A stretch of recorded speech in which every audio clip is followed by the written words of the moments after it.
Face అటాక్లో గత కొద్ది కాలంగా మహమ్మద్ సిరాజ్ కీలక బౌలర్గా ఉన్నాడు. 2020-21 బోర్డర్ గవాస్కర్ ట్రోఫీలో అద్భుతంగా రాణించిన ఈ హైదరాబాదీ పేసర్ తరువాత వరుస అవకాశాలను దక్కించుకున్నాడు. అటు ఐపీఎల్తో పాటు ఇటు జాతీయ జట్టులోనూ రాణించాడు. కానీ గత ఏడాది కాలంగా సిరాజ్ బౌలింగ్లో పస తగ్గినట్టే కనిపిస్తోంది. బంతులు సంధించడంలో వేరియేషన్ లేకపోవడంతో బ్యాటర్లు అతన్ని ఈజీగానే ఎదుర్కొంటున్నారు. ఇటీవలే ఆసీస్ గడ్డపై కూడా తేలిపోయాడు. ఫలితంగా ఛాంపియన్స్ ట్రోఫీకి ప్రకటించిన జట్టులో అతనికి చోటే లేకుండా పోయింది. అటు ఇంగ్లాండ్తో వన్డే సిరీస్కు సైతం సెలెక్టర్లు సిరాజ్ను పట్టించుకోలేదు. ఒక విధంగా ఈ హైదరాబాదీ పేసర్కు ఇది పెద్ద షాక్గానే చెప్పాలి. 2022 తర్వాత 50 ఓవర్ల ఫార్మేట్లో అత్యధిక వికెట్లు తీసిన రెండో ఫాస్ట్ బౌలర్గా సిరాజ్ నిలిచాడు. 22.9 సగటుతో 71 వికెట్లు పడగొట్టాడు. వన్డే ప్రపంచ కప్లో 11 మ్యాచ్లలో 14 వికెట్లు తీశాడు. 2023 ఆసియా కప్లో 4 ఇన్నింగ్స్లలో 10 వికెట్లు పడగొట్టి టోర్నమెంట్లో అత్యధిక వికెట్లు తీసిన రెండో బౌలర్గా నిలిచాడు.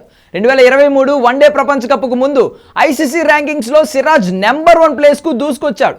అయితే వరల్డ్ కప్ నుంచి సిరాజ్ ఫామ్ దిగజారుతూ వచ్చింది. ఫార్మేట్ ఏదైనా సిరాజ్ విఫలమవుతూ ఉన్నాడు.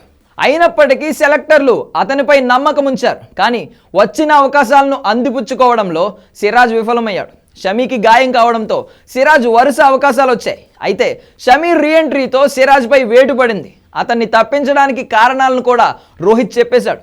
సిరాజ్ కొత్త బంతితో రాణించినట్లు పాత బంతితో రాణించలేడని, డెత్ ఓవర్లలో ప్రభావం చూపలేకపోతున్నాడని అన్నాడు.